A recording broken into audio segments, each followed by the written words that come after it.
Brian. Woo. And we're live. Round of applause.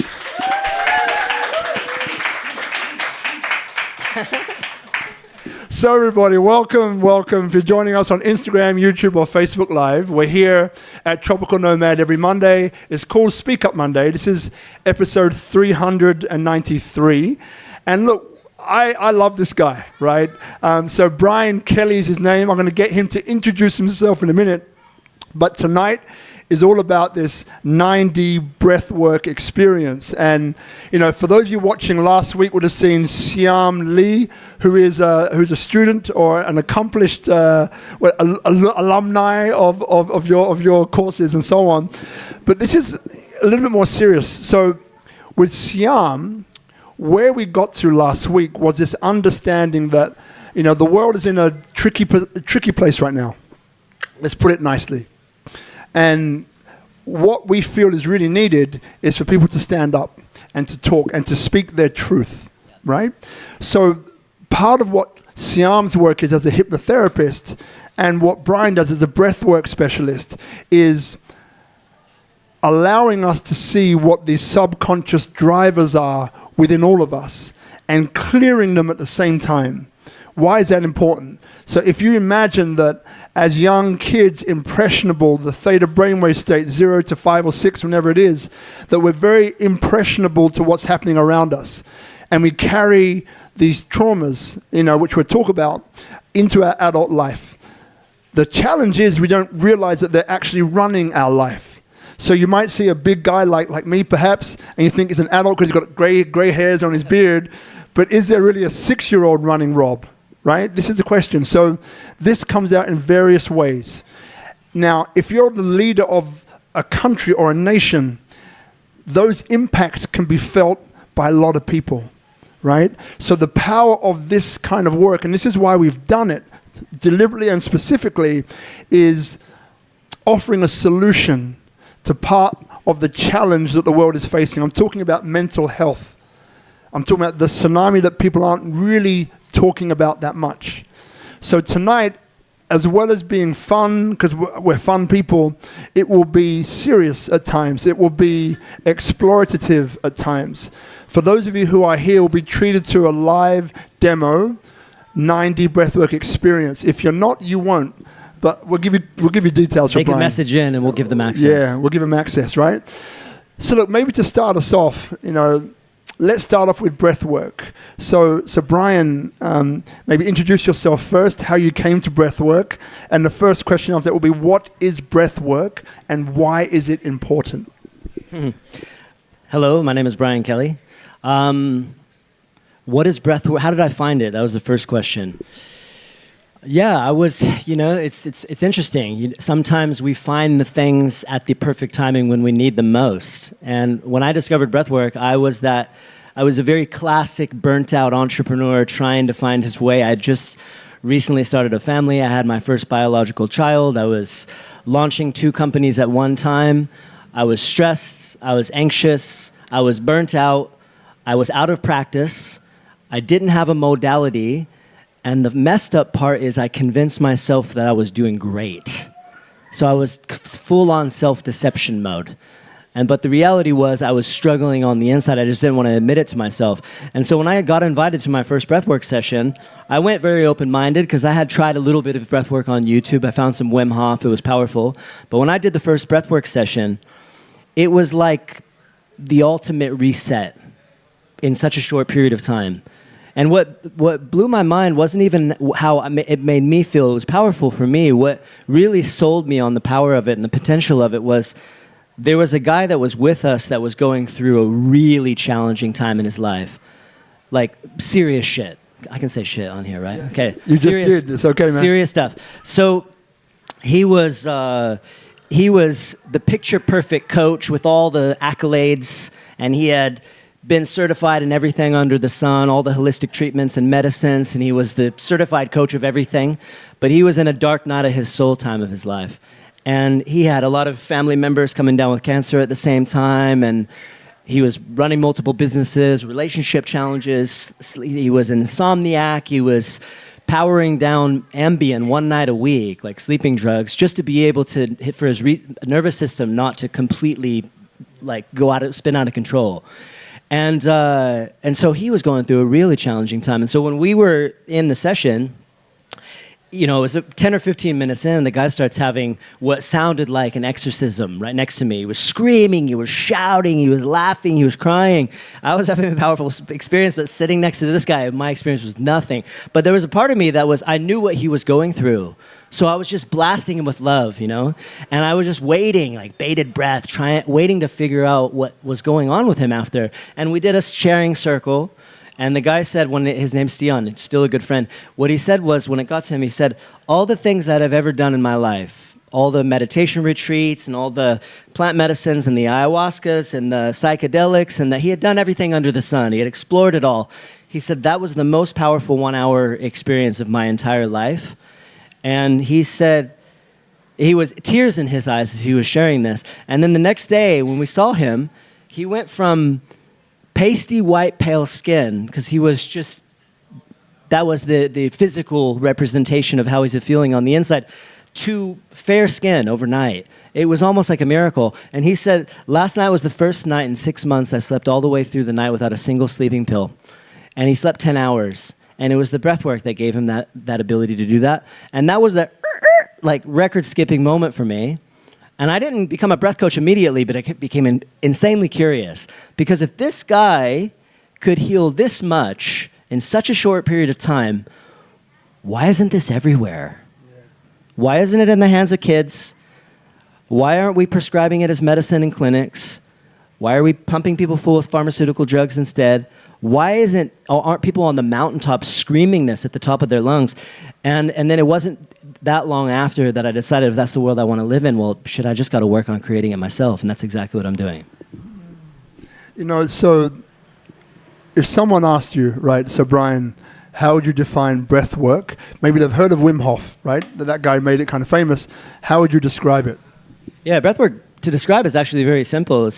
Right now, everybody is just breathing. So if you start to become aware of your breath, you become breath aware. That's actually a meditation, just to simply become breath aware. We were talking before we started, 22 to 24,000 breaths per day. How many of those are we aware of just in one single day? And so breath work, all it is when you take conscious control and manipulate your breath in any way. Because the breath is like the remote control to our nervous system. We're either in sympathetic fight or flight, or parasympathetic rest and digest. Usually we're oscillating between the two, but as a result of so much stress, so much overwhelm, 9-to-5 job, sedentary lifestyle, most people are hardwired to be very sympathetic fight or flight dominant. And so we're living in this kind of fight or flight as if we're trying to protect our life type of state. And so to be able to consciously control our breath gives us the ability to down-regulate our nervous system, up-regulate our nervous system if we want, balance it out if we want. It's the only function in our autonomic nervous system that we have any conscious control over. And when we can consciously control it, we can consciously control our emotional regulation, our mood, our general sense of well-being. All of a sudden, we have control over the quality of our life, as opposed to this victim mindset that, wow, I just feel like shit and there isn't a whole lot that I can do about it, so I'm just going to sit and wait it out. Now it's like, boom, jump into a breath practice, 5 minutes is all it takes. We're going to experience a 5-minute session at the end of this together. Take control of our life, get out of our own way, level up, be willing to do the work, and we get back into the driver's seat of our life, and we can start to make conscious choices and decisions as opposed to the unconscious and the subconscious domain ruling 95% of our life, which is essentially the world that we live in, unfortunately. I'm a big believer in doing things, trying things, seeing how it works for you. And I remember, full disclosure, I think I've done 3 or even 4 breathwork journeys with you. So I'm a fan, right? So just get it out there, right? But I remember being a speaker, right? And maybe here, just a quick show of hands. So who here has spoken in public? Raise your hand. Okay. Who here is afraid of speaking in public? Raise your hand. Yeah, right? So public speaking is still, I think the number one fear that human beings have, right? So, and part of it, what woke me up was in a previous session that you spoke about, like the breath is connected to your thoughts. So, for example, when you're about to go on stage and speak to a lot of people, whether it's 5 people, 10 people, 1,000 people, whatever that number, quite often you feel your heart is kind of going, you know? And then not only is your heart going, but your thoughts are going too. They're racing. It's like, race, race, race, race. There's a connection, like an inextricable link, that these things are connected. So what turned me on was that, well, if I can now control my breath, then I can control the cadence and speed of the thoughts that I'm having. If I can slow that down, then I can actually face public speaking. I can face, any phobias that I have, and so on and so on and so on. And I remember just that one part alone was the thing, what was a trigger for me to kind of look a little bit deeper. So there are a few people here, like, what have you found? What comes up first that people come to you for? You know, what is their biggest trigger that bring them to you? Oh gosh, I hear it all. You know, I'm anxious. I'm overwhelmed. I feel stuck. I feel lost. I don't know why I feel like shit, but I feel like shit. I'm lacking meaning. There's not enough purpose.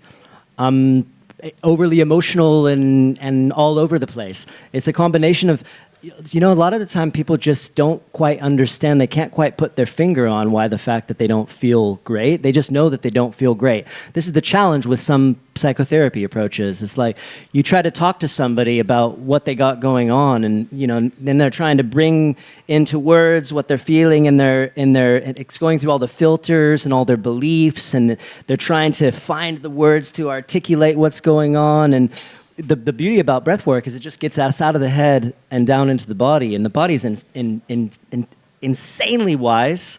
The intelligence of the body is one of the most fascinating things. When we get down into the body, we don't have to understand cognitively what's going on with us. That's the beauty about breath work. Is the power of it is that it gets us out of the mind and down into the body. And when we get it handed over into the body's going to know exactly what it needs to do to sort itself out. No words are required. Because the loop that you're talking about, we call it the state of being loop. Breath affects thinking, because your fast erratic breath, fast and erratic thoughts lead to hyped up emotions equal to faster breath. It's like the downward spiral, right? And so if you want to turn that around, you can't just be thinking negatively and then just decide, I'm just going to start thinking positively all of a sudden. Good luck. It's like if you're in a negative loop, you're in a negative loop. So you can't affect it at the thinking or the feeling level, but you can affect it at the breath level. Slow down your breath, slow down your thoughts, calm your emotions, slower breath. So then that's the pattern interrupt of the whole downward spiral that so many people get stuck in. And it's one of the many reasons why breathwork is such a superpower. So let's do some, right? Because I know people are sitting in the audience thinking, I'm going to sit here and I'm going to learn. No, you're not. You're gonna be amongst it, right? So I think what would be really cool as a breath is if someone is stressed, how do they calm themselves down? Let's show them that breath. Yeah, super easy. So let me just explain it real quick, and then we're going to do it together. So most people are conditioned to have a really shallow, rapid breath. And so you have a little bit of a longer inhale, very short exhale. The key is in the exhale. All you have to do to trigger the parasympathetic side of your nervous system, the rest and relax side of the nervous system, is just simply extend your exhale. That's really it. It's not rocket science. Why everybody doesn't know this is baffling to me. So all we're going to do is we're going to take a slow breath. What we need to do is need to stop breathing in through our mouth during the day or at sleep. You can tape your mouth shut. We can talk about that later.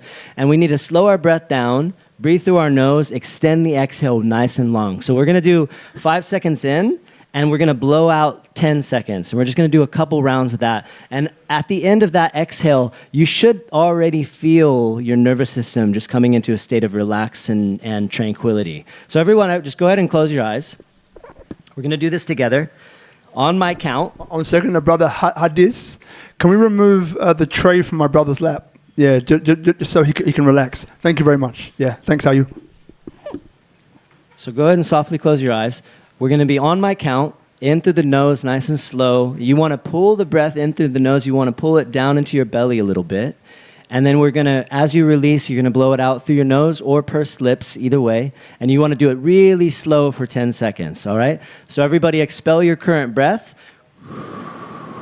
Coming in nice and slow through the nose. 1, 2, 3, 4, 5. Out super slow. 10, 9, 8, 7, 6, 5, 4, 3, 2, 1. One more time. In nice and slow. 1, 2, 3, 4, 5. Out super slow and relaxed. 9, 8, 7, 6, 5, 4, 3, 2, 1. And just feel what you feel. 2 breaths. 30 seconds.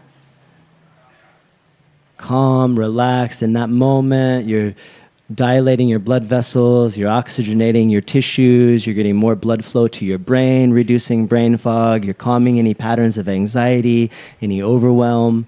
We're calming and relaxing our state. Literally 1 breath, 2 breaths is all you need. You don't even need these big, long sessions. Come back in. Start from scratch, do what you need to do. Go ahead and open up your eyes. Thank you for participating. 2 breaths. Really, it just takes 1. Thank you, my brother. So, breathwork is one side, which I think we've covered enough. Breathwork journey. So, what's the difference? Because some people know about breathwork, but when you say breathwork journey, they don't know what it is. So, how can you describe a breathwork journey? Yeah, breathwork journey is...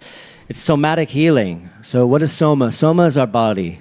And so when we do breath work, we're doing somatic breath work, which is essentially handing the keys over to our body and quieting the mind so that we can get out of the conscious analytical activity down into the subconscious, which is the body as a representation of the subconscious. That way all the patterns and all the things that we're carrying since our childhood, we talked about it very briefly. I mean, the reality is it's not just from when we're kids until we're 7. It's, science has proven generational trauma. We're carrying generational cellular memory going back 14 generations. This is a big part of the reason why so many of us had pleasant childhood, but still feel very maladjusted. And so we have all these complexes that are stored within our body, because what happens is, it's actually very easy to understand. If you think about when you have an emotional trigger, goes especially true for when you're children.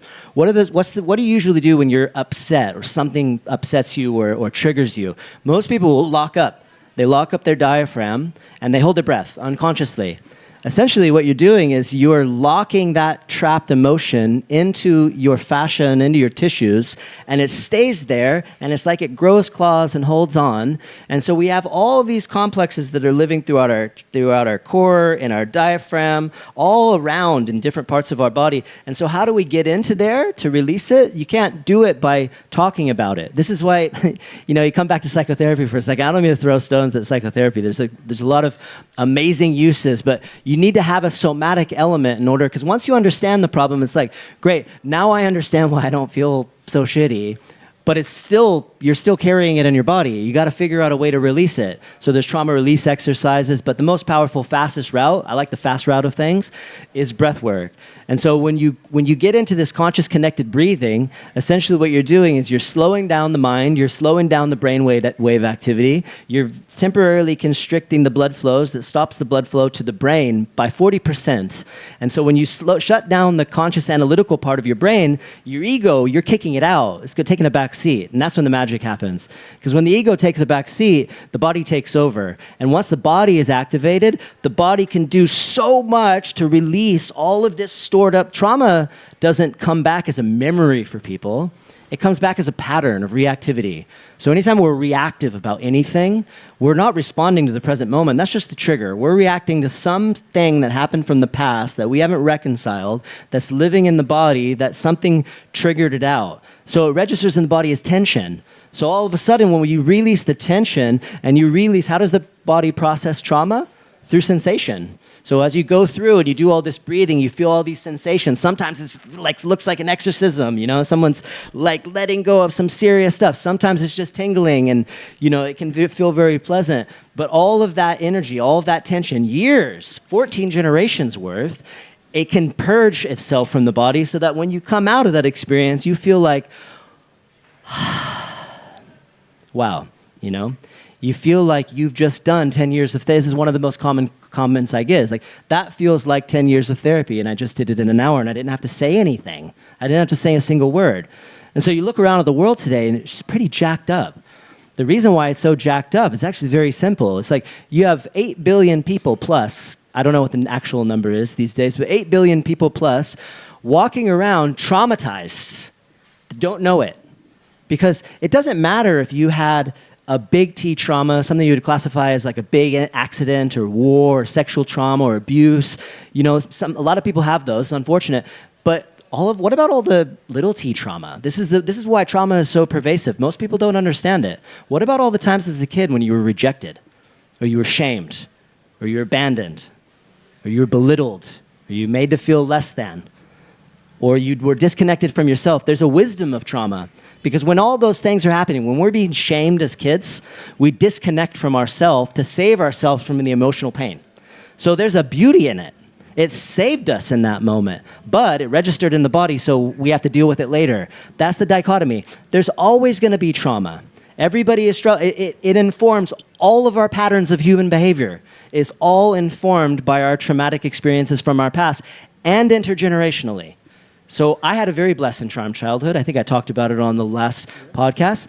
But my ancestors have been through some serious shit. And every single person in this audience, your ancestors have, unless there's no exception, every single one of our ancestors going back 14 generations have been through some serious shit. And we're holding all of that as cellular memory, and it's informing how we're behaving. And then you get elected officials coming into office. It's like, there's so much innocence around, but the people that are calling the shots, you know what I mean?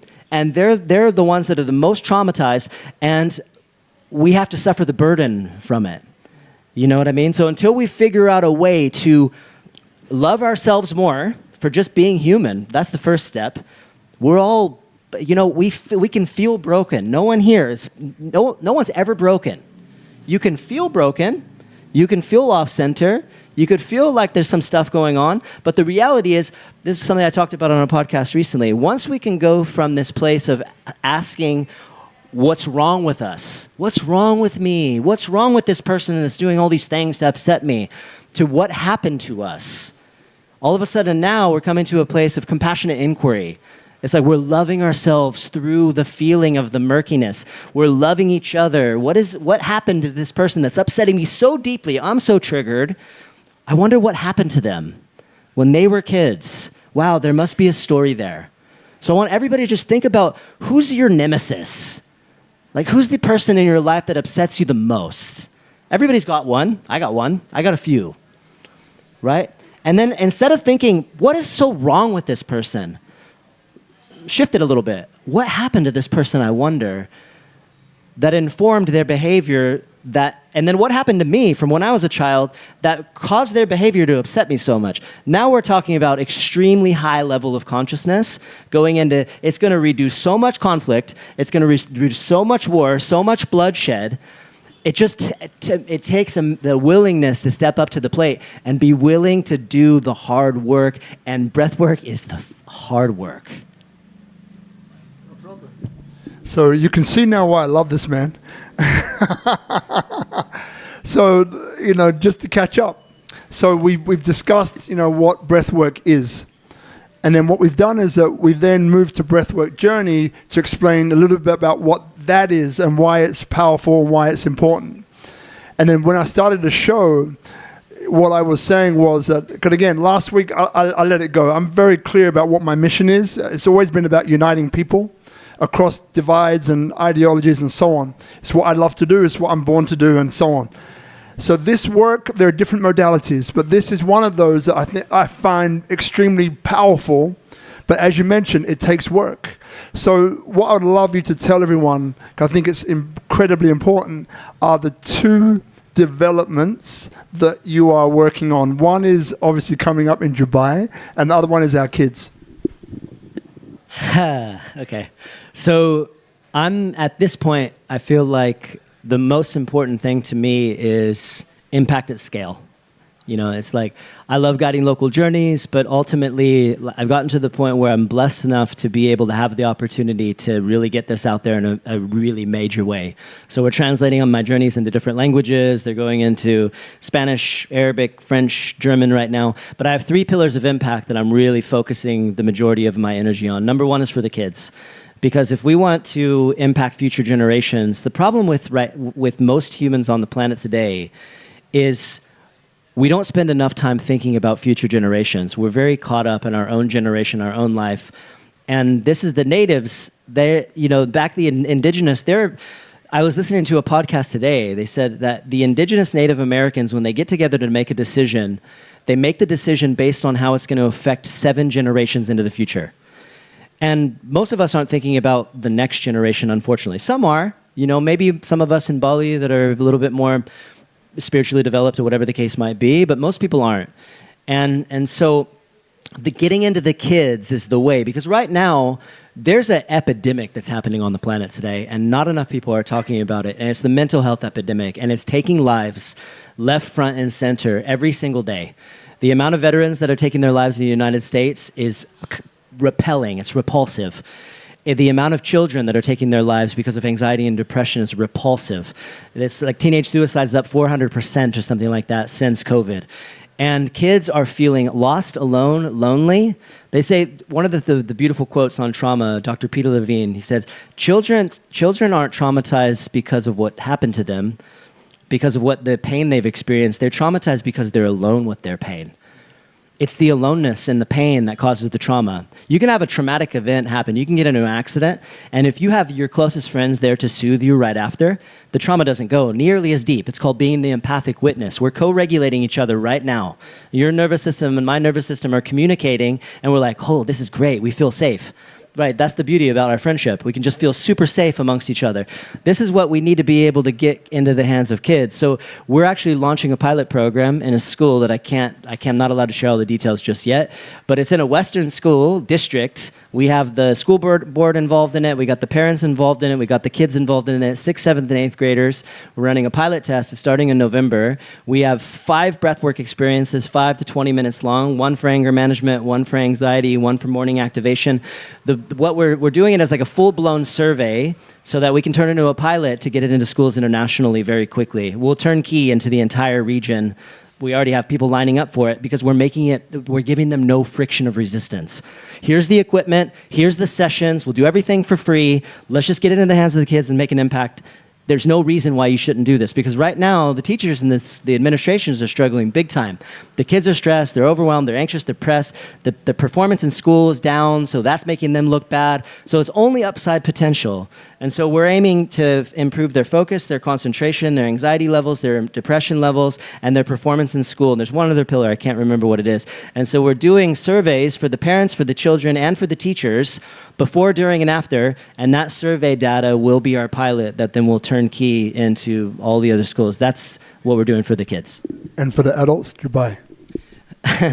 Okay, let me get to Dubai. Second pillar is PTSD. Post-traumatic stress disorder. Like, we have a lot of students in my program. They're military veterans, and they're having amazing results with military veterans. It literally, like, these guys are going through massive, like, insane changes over such a short period of time. They have hope again. It's giving them hope. And so we're making 9D journeys for veterans with PTSD, and we're going to do the same survey because PTSD isn't just veterans. PTSD it's rampant. And so we're going to do the same thing with the veterans, and we're going to do before, during, and after, and then we're going to get it into the Veterans Affairs in the United States, and then it can go international. The third is a really important one also, which is addiction and recovery. And it's like, alcoholism, substance abuse, like there's all the epidemics, the important ones, no one's really talking about. It's like the stuff that's quietly behind closed doors. It's like you can find the statistics about it, but mental health experts are like on mountaintops right now going, this is a crisis. It's a crisis. And so if we can give people the tools to be able to come back into a place of balance and equilibrium, all of us, and we can do it across these three main pillars with major impact, all of a sudden now we got breathwork in school. Remember the vision I said? I said I wanted to get in schools, I want to prescribe as medicines. These three areas will check all of those boxes. What we're doing with Global Citizens Forum, I'm going to Dubai. It's December 6th and 7th. And if anybody's going to be in the UAE and wants to come and help out, I need breath angels. And they've offered me a spot on stage to speak to world leaders and Saudi sheikhs and government people and journalists and philanthropists and entrepreneurs. It's all about what do we need to do to change the world. And they have all these amazing pillars. And when I looked at their brochure, I was like thinking maybe I missed something. Where's the mental health pillar? It wasn't in there. And it's like such a gap. It's like that should be front and center. And so they're going to give me 20 minutes on stage. We tried to get 30. They said they were only going to give me 5. We negotiated to 20. And 25. 25, yeah, 20 to 25 minutes. I suppose once we're up there, if we go a little over, they're not going to like hook me on stage. They're not going to say get up. They're going to say, hey, keep going. Yeah. Don't worry about the schedule. We're actually creating a 9D audio experience to put 300 pairs of headphones on everybody in the audience and blow them away with like a little mini breathwork practice, to then get them all to come. They got like Saudi princes and stuff to go to it's very surreal, to go to the breathwork the next day. We'll do 2 sessions of 150 people each. And the agenda there is very obvious. It's like we need to make relationships at scale in order to be able to get this out to the world faster. I love that, man. Isn't that a round of applause? Yeah. Thank you. And you know what? Let's do it live on TV. I'm going to be there with you. Let's do it. Everybody hear that? So right. we got to be his accountability partner. I'm going to be there with you. And I've got an idea which we'll discuss later. So here's the thing. So we've been through this journey. We've got a little bit longer to go. If you have any questions, by the way, we've got a third microphone. Remember, with these mics, point them at your mouth. Don't do this. Can't hear you. Point at your mouth. Don't eat it. It tastes good, but don't eat it. Right? And ask your question. So that will happen pretty soon. But we had this breath. One was to calm us down. So what if, we're kind of feeling a bit lethargic, we're a bit tired, we're reaching for the coffee, right? Who reaches for a coffee? Be honest. Be honest. Love More it. than you than that. Still Come a vice. on. Doesn't matter how much breathwork I do. Reach for the coffee, right? Like, give me the coffee, right? So what kind of breath can give us that relief? So the other one wants to bring us down. That's what we're going to do. All right. Okay, good. Yeah. Oh, damn it. You see? Oh, I really wanted to go for that breath, but that's okay. I can explain why that's important, though. Yeah. So it's activation. It's an interesting thing because the majority of the reason why we're struggling is because of an out of balance nervous system. So we have a dysregulated nervous system. Yeah. We have a dysregulated emotional system. When we have a dysregulated emotional system, we just don't have resilience. We don't have emotional resilience. It's like the things really bother us and we get triggered very easily and all these things. And emotional resilience is really a superpower because you could be caught up in, a tornado or like the craziest shit and you're going to be like, what's the meaning of this? And, this is by me, for me. It's not happening to me. It really is like, it's the cure for victim mentality.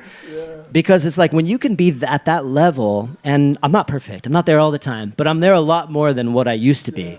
And emotional resilience is massive. And the way that you get to a place of emotional resilience is by training your nervous system to not be so triggered at everyday events. Like some people get triggered over the tiniest little things. And that's all back to the trauma. We already talked about that.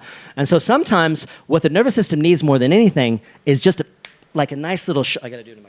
Like a nice shock, So when you shock the nervous system, you give it a little hit of fight or flight, and that's going to stimulate you. It's going to give you more focus. It's going to give you more concentration. It's going to give you more activation. If you need to go into a meeting, you can go in with focus. You can stimulate the body. You can stimulate the nerves a little bit, because then what happens on the back end of that is you downregulate very quickly, and you get back into a rest and relax and focused and, this kind of nervous system state. And so sometimes when you have, if you struggle, anybody ever struggle with anxiety in the room, anxiety, panic attacks? The slow breathing could be perfect for that. Like, that's a game changer. Like, next time you have anxiety, you can try that. Or you can try the other approach, and some is good for some people and some is good for others. And you can shock your nervous system a little bit. And that way, like I'll either use breath work. You know what I do is I'll jump into my ice bath at home. If I'm having a rough like I'm having a rough hour or a rough day, I don't know, I'll literally just go strip down and put my shorts on and I'll jump into my ice bath. What does that do? It's just a pattern interrupt that gets me out of the head, down into the body. And where we are struggling is always here. Our problems are never our problems. It's our relationship to our problems that's actually the problem. That's the issue. Once we realize that it's just our perception of our issues, like the thing that triggers you, it's not necessarily going to upset me, and vice versa, right? So once we can shift our perception, sometimes in order to be able to do that, we just need to shut the ego down a little bit, shut the conscious, analytical, overly observing, this is our monkey mind, goes out of control. We're losing it, just overly thinking about everything. Like some people, this is their default state.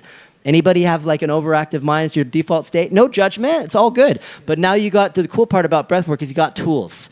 You got tools to balance that out. Yeah. So whether it be, this is the thing. It's breathwork is universally so effective for so much mental, physical, and emotional and spiritual things. There's no other modality like it that's so universally applicable to so many of our issues that we're struggling with.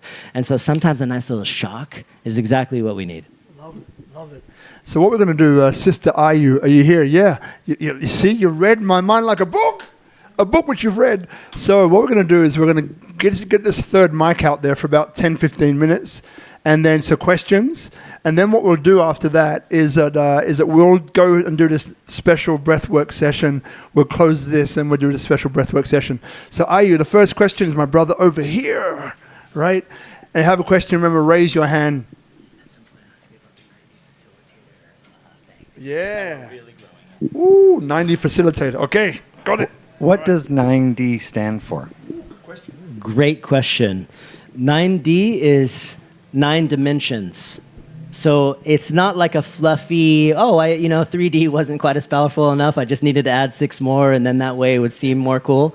Like 9D is actually 9 different dimensions of things that are going on inside of the 9-dimensional experience. Sometimes I remember 8, sometimes it comes out at 10. But if you put them all together, it's guided vocal coaching, hypnotic suggestion, hypnotic scripting, subliminal messages, 432 hertz tuning, bioacoustic sound effects, binaural beats, isochronic tones, and I think that might be 7. So I'm missing 2. And neuro-linguistic programming. It's basically all of the most profound modalities of penetrating into the subconscious mind and slowing down the brain waves, all sandwiched into one experience that we call 9D breathwork, which came to me in a dream, actually. Great question. Oh, the hands are. He didn't ask me more about the dream. Robert didn't ask me about that. It's like 3 hands just away. Tell us about the dream. I can share about the dream. All right, we can share about the dream. So you got Toby, you got Catherine. All right, yeah, Tobes, yeah. I love the synchronization of the hands. Thank you, Brian. Since we didn't do it beforehand, I was actually wondering about what's inside. You explained it now, but it seems there's a lot of sound and sound waves involved in that, and that's something I was working on a lot with the company when we made a mask that actually changed the perception of things. We gave it to basketball players. They performed, by the stats, 12-13% better. But the interesting there was that they could use that as an upper and as a downer. So does 9D also do that in a way? Yeah, absolutely. 9D, there's 3 different types of 9D experiences. There's deep dive somatic journey, which is what I'm known for. Every experience comes with a theme. It's not just breathwork and a little bit of music and vibration. I'm guiding people on like a narrative arc into releasing their stress and anxiety, or activating abundance, or what are some transcending fear, like all the major complexes that people are struggling with. We can have a 9D experience that speaks to all of those things. Imagine like a guided meditation experience on steroids. So you can have them to upregulate the system. We have ones that are down-regulating the system. So stress and anxiety is a down-regulation journey. Or we have what's called a hybrid, where it's a little bit of up and a little bit of down. And so it's everything in between. And so, there's a lot of vibration and frequency stuff in there. And that was a part of the dream experience that came through. Part of it, which I love, right, is that Toby, I didn't even know you worked on that. So I'm learning more about you each time. This is great. We'll do this more often. Catherine, over to you. Thank you, Brian, and it's great to see you again. Mental health. I just took part in the Freedom Summit this weekend, climbing Mount Abang and Bator. There were about 35 of us. It was grueling. Just finished yesterday, and it was all to raise money for the Freedom of Recovery, the wellness, mental health charity that Nev founded. And the statistics in Indonesia are terrifying. 1,900 missed calls a day on their Lisa hotline of suicide, threats. And so what I wanted to ask you was the rollout you were explaining, is that Indonesia-based as well? Your lovely colleague was saying she's translating into Bahasa. I was just curious how this is going to spread throughout Indonesia as much as other places. Yeah. Obviously, I'm here, so Yes, exactly. I want to make a really big impact here. And I know Nev from Movement of Recovery and all those guys really well. I've done quite a few breathwork journeys for them in the past. Yes, the answer is the way that I'm getting this out there at the local level is with that kit over there. I don't know if there's a camera person that can show what the kit looks like. We can bring it over later. And so essentially, when you sign up to become a 9D facilitator, you get a briefcase of all the equipment and a transmitter, so you can go in and you can walk up and you have access to a library, and then essentially you just put headphones on everybody and you push play, and Digital Brian then comes in and facilitates and orchestrates a journey, and we have 407 students across 51 countries already, just in the last 9 months since launching. And so our goal, our vision over the course of the next 5 years is have all of these experiences translated into all the major languages, which includes vocals in male vocals and also in female vocals. Right now, it's all just me. Obviously, if it's a translated version, it's not me. It's a voiceover actor, somebody that's on our team or on our extended team. And this is how we make, our goal is to hit by end of April next year, 24.5 million people doing breathwork every week in 9D all around the world. That's the goal we're working toward. Yeah, Indonesia very much being a big part of that. Beautiful. Your question, my dear. Yeah. So just wait for a sec, and we'll get the camera. We'll come back to you, my brother. Yeah, we'll come back to you. Just wait for Guzman, and then, yep. All right. Hi. Yeah, I just had a question. So I wanted to see if you had heard anything about, so the CIA had a few years back disclosed Hemisync, which was taken from Robert Monroe Institute's to help to synchronize the left and right hemisphere of the brain so that people could unlock natural psychic abilities that we all have.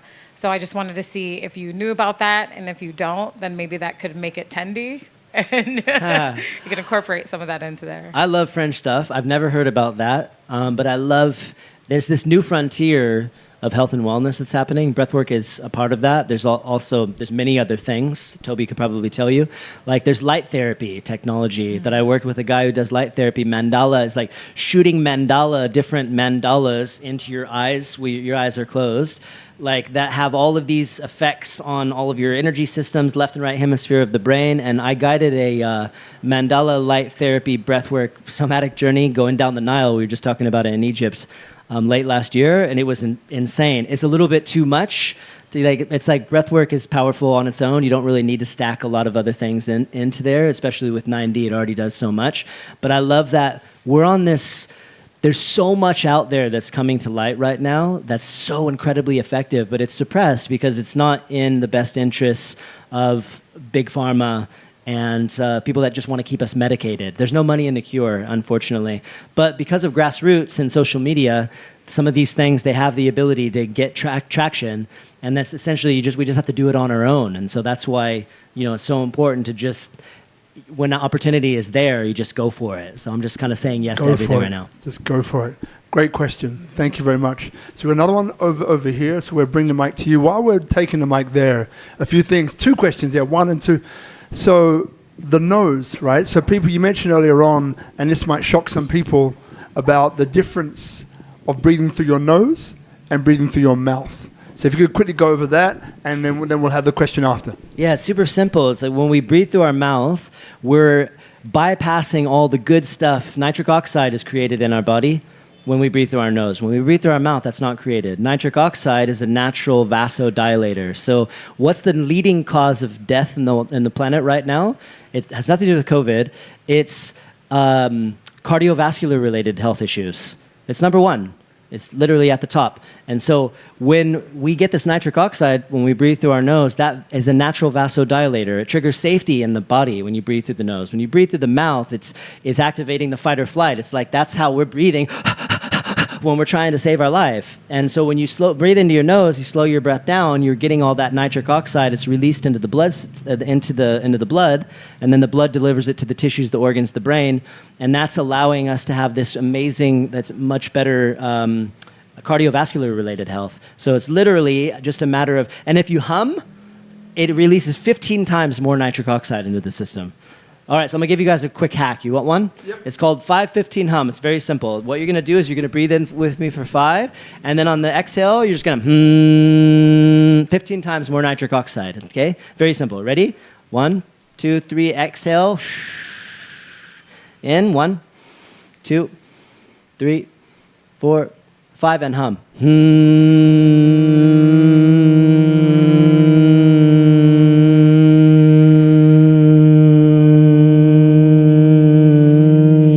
It doesn't even have to be 15. It's just going to be as long as you can. That's going to oxygenate. The most important nutrient for our body is not food or water. It's oxygen. How many days can you go without food? How many days can you go without water? How many days can you go without breathing? We have so much oxygen that lives in our blood, but the problem is it doesn't get delivered right. So we don't have this great oxygenation. So all we got to do to fix that is slow down our breath, breathe through our nose. It's very simple stuff. God dang. All right, so another question. So just wait for a sec. Guzman will mic you up, and then we'll go. Okay, we're good. Yeah. Perfect. Hi. I was just thinking about, I love the scale of it, right? Like that you can really have a big impact at scale.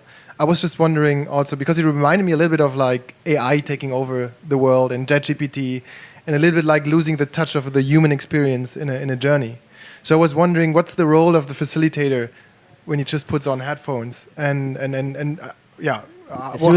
do you see that? Yeah, it's a really great question.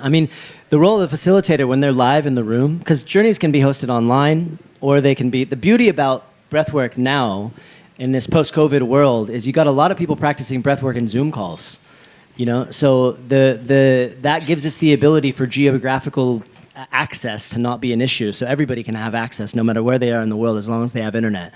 For the 9D program, they get to focus fully on being present in the room and doing body work for people. So they don't have to have the pressure of adding and bringing in their narrative or doing any kind of guidance. This takes care of everything for them so they can be extremely present with everyone in their process. So it actually not hinders but increases their ability to make a bigger impact because they're going to get a world-class experience guaranteed every time, and they can be extremely present for everybody in the room because there's a whole algorithm for healing. It's very simple. You ready for it? This is going to be a game changer for some of you. Healing equals vulnerability plus safety. You can't heal if you don't feel safe enough to be vulnerable. This is why breathwork is so powerful because we're like, hey, come into my space, lay down, you're safe. And all of a sudden now you actually have a container where, especially men, how often you can't, you're a man, you can't feel that, you can't cry, all these things, terrible, just nonsense. You get people into a room, you're safe. Everything that I share in the introduction is all about anchoring in that felt sense of safety, creating that space for people to be vulnerable. In that vulnerability, a lot of healing happens. And so there's nothing AI really about it. It's really just about digital recordings. The opposite is also true. What happens? How does trauma kick in?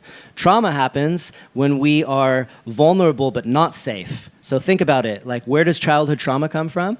We're very vulnerable, but we don't feel safe to feel what we need to feel, and in comes the trauma. And so let me just give a practical example for this.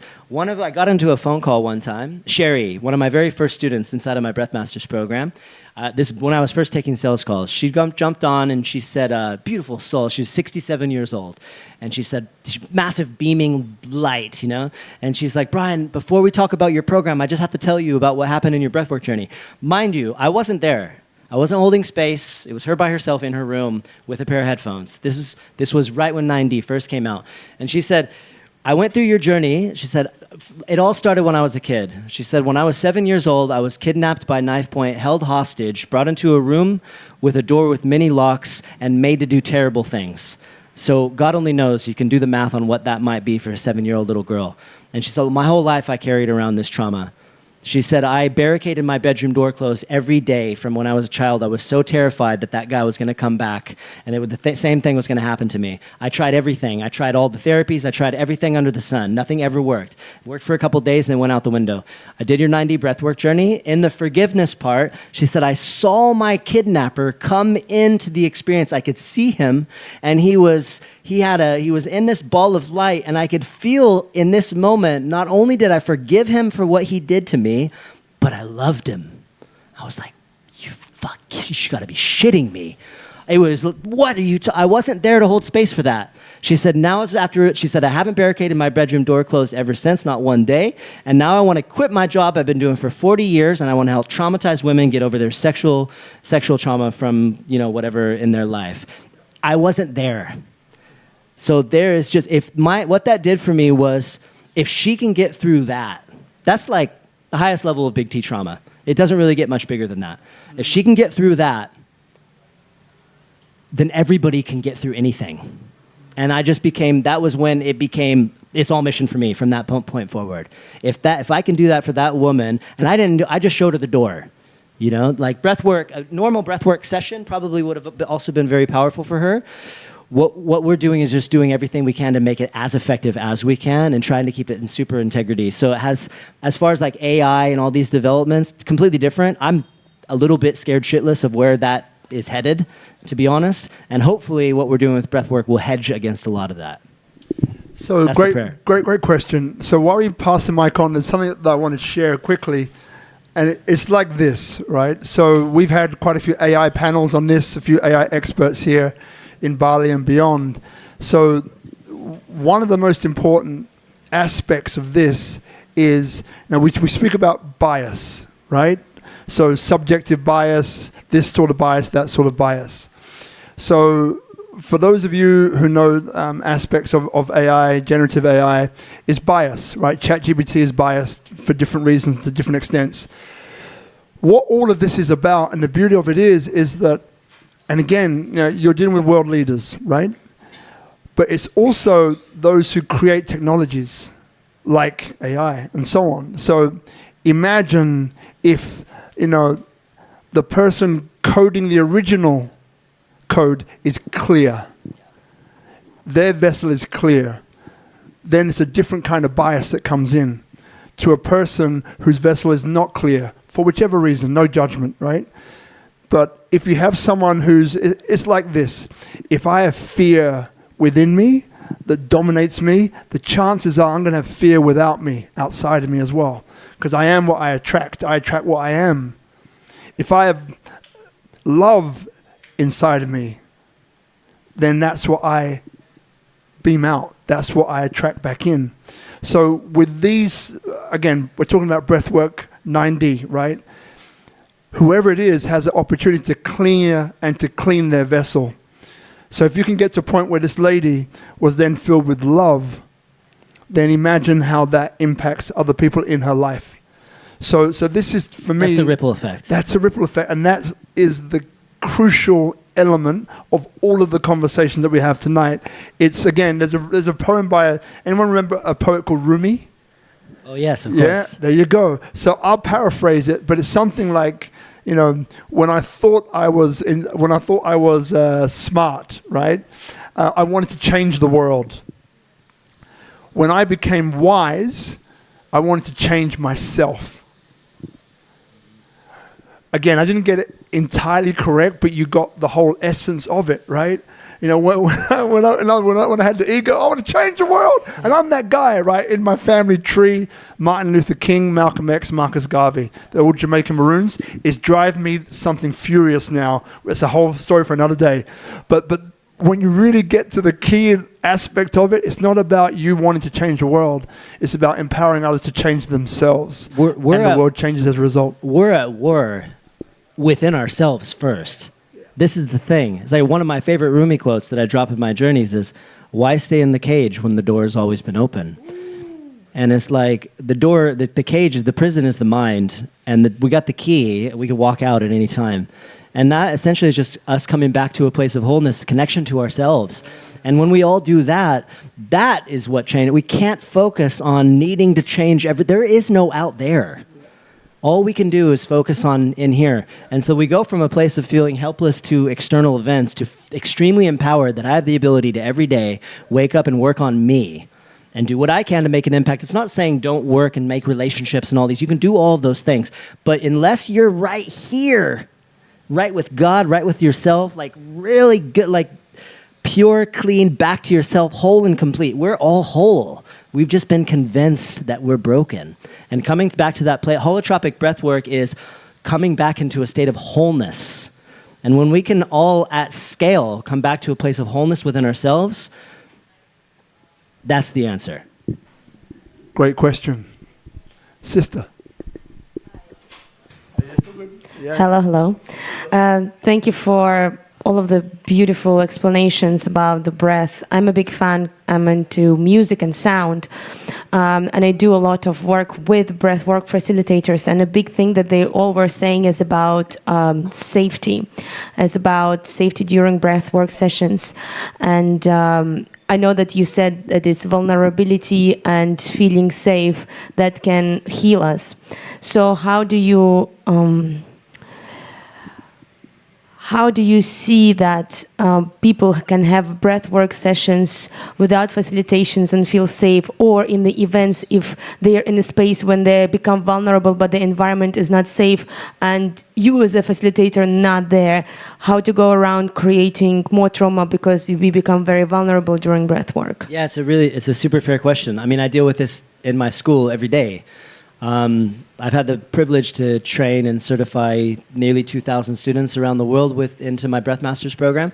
And I was just talking to them about this exact same thing today. It's like when COVID happened and I was forced to go online, I'm not going to lie, I was nervous to do that because 150 people signed up for my first online journey. And I was like, well, shit, I'm not there. And then half of them have their video cameras off. So when I got into this, I was anticipating for a while, at least a few months, and I was doing them weekly. I was anticipating that furious email from that one client that's like, I'm more traumatized as a result of this. You're to blame. I wasn't held. I wasn't safe. This happened. You know what's crazy? That email never came. Never. I've guided thousands of people online on Zoom. Most of the people keep their camera off. The answer lies in the key to all of this that I believe in very deeply as a result of so much personal experience. The key is that when you believe so much, as much as I do, in the wisdom of the body, to not take people too far. See, the thing is this is the interesting thing. Some people feel more safe at home in their own environment by themselves than they do in a room with other people losing their shit and having like exorcism-style experiences, right? Some people are like, no, I'll be in a room, I just want you there with me. And I don't want to, being at home terrifies me. The people that show up at home, they're the ones that are okay to be in their own space. And I believe so strongly in the inherent intelligent wisdom of the body that the wisdom of the body knows this is my limit. And I'm not going to go past that limit because I know there isn't somebody to hold space for me in density. And I've just, as a result of doing so many thousands of these experiences, that's like the thing that holds it all together for me. And I just trust that everybody that's there is called to be there, and they know their wisdom of their body, not them consciously, but the wisdom of their body knows where to draw the line. And I have a lot of trust and faith in that at this point. Thank you. That's a great question, Mamma Mia. So what we're going to do is, Toby, come and sit back down. So foundation, you want to talk a little bit about that, right? That you said before. Then after that, we'll finish this part of it, and then we'll go to the next part, which is foundation, like what I'm doing with spreading the medicine. Yeah, so essentially what we're doing with 9D Breathwork is we're giving people an opportunity to A, make a really big impact, and also B, make really good income. And so what we're really going after are, I suppose our niche market is really anybody that's interested in making a big impact. But we work with a lot of coaches, wellness instructors, yoga studios, yoga facilitators. And when they sign up and they get their kit, they're given what's called a venue attraction strategy. So imagine, I'm a new 9D facilitator, you got the local yoga studio, right? You got all these people coming through and doing yoga. You might be doing breath work already. You're not doing 9D breath work. I show up with this cool kit and I say, hey, let me show you something. It's very unique. You might be doing breath work, but you're not doing anything like this. I throw a pair of headphones on you. I blow your mind in 5 minutes. And I say, I want to bring this into your yoga studio. And we want to guide sessions here 2 times through the week, 3 times a week. And you're going to market it and we'll do, you keep 30, I keep 70. And we have coaches that are doing, they're on track to make $250,000 their first year. So the sweet spot of this is impact plus income. So we really need to demystify. There's too many health and wellness people that are broke, unfortunately. And when you're broke and you don't have enough resources to take care of yourself, it's not a very creative or fun place to be. So you have to have it's got to be conscious commerce. You got to do it in the right way with the right heart, making the right kind of impact, but there's nothing wrong with making really good money with what you're doing, and we give people the tools in order to be able to turnkey with very little experience. We give them all the best breath coach training in the world. We give them access to, when they sign up, they get this equipment, and they could go into, no wait, you got to hold. I know, but I want to show them the logo. Oh, yeah, there you go. Logo. And then they get access to the library of journeys, and we're creating 2 to 3 new, unique 9D breathwork experiences every single month. And we're working with, because we can't use copyrighted music anymore, we're working with original music producers to create original score music specifically for 9D journeys. And this is how we're taking things to the next level. So we got 420 or 409 or something, I can't remember the exact number of these floating around 52 countries. And this is how we're going to be able to grassroots our way into a lot of impact and create a lot of opportunity for the coaches that get involved. Thank you.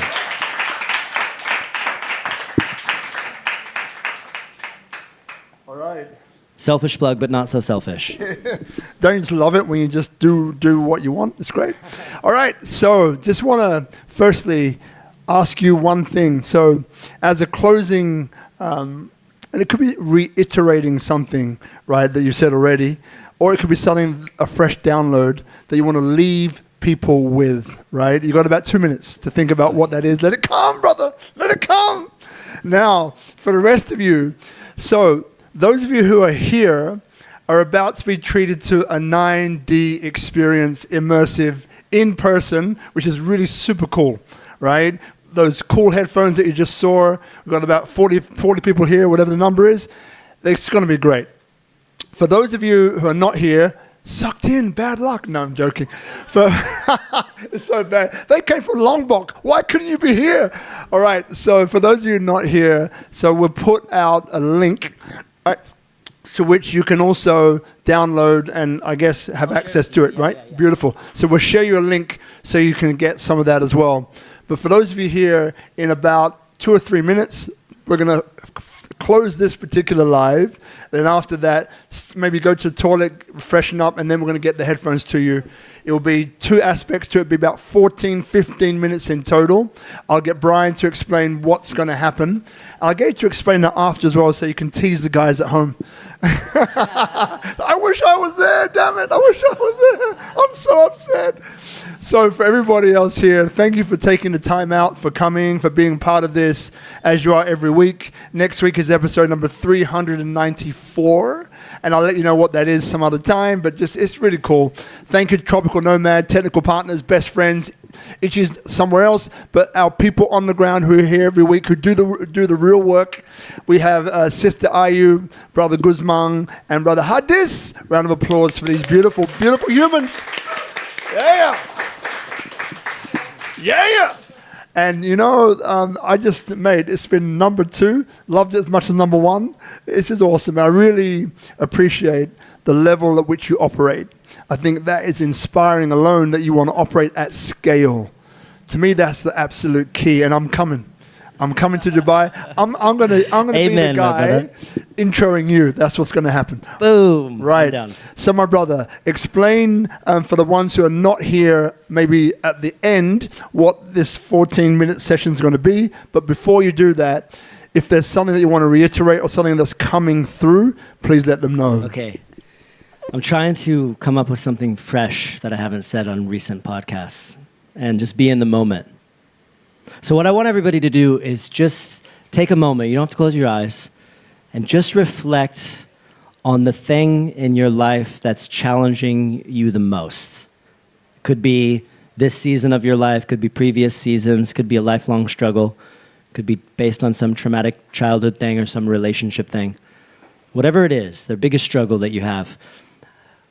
One of the biggest opportunities that we have in really understanding the things that are bothering us is just making this subtle shift to realize that whatever this trauma is, whatever this story, whatever this pattern, whatever this experience or the circumstance in my life, it's actually an amazing opportunity for us to transmute and transcend and allow that thing to become our gift, waiting to be revealed.